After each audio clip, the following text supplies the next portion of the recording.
Hello சொந்தங்களே, இன்றைக்கி நாங்கள் வந்து பாம்பே சாம்பார் எப்படி வைக்கிறதுன்னு சொல்லித்தரேன் உங்களுக்கு. என் தம்பி தான் வைக்கிறான் பாருங்கள். வெங்காயத்தை இந்த மாதிரி நீல வாக்கில் நறுக்கி வச்சுக்கிடணும். எண்ணெய் ஊற்றி நல்லா வதக்கிடுங்க.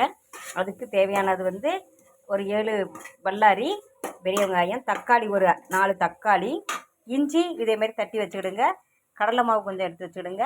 வத்தல் பொடி, மல்லிப்பொடி, ஜீரகப்பொடி, வெங்காயம் இஞ்சி எல்லாம் போட்டுட்டு உப்பை தூவி விட்டுருங்க. அப்போ தான் ஒன்று போல் வெங்காயம் வதங்கும். வெங்காயம் இப்படி வதங்கினா போதும்.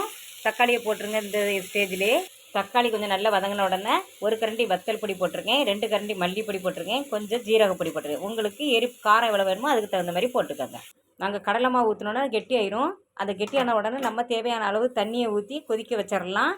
கொதிக்க வச்சுட்டு லாஸ்ட்டாக உப்பு போட்டு தேவையான அளவு உப்பு காணாதுன்னு உப்பு போட்டு மல்லிக்கீரை போட்டு எக்ஸ்ட்ரா மல்லிக்கீரை போட்டுக்கோங்க. பெருங்காயத்தூள் போட்டு இறக்குனா பாம்பே சாம்பார் ரெடி.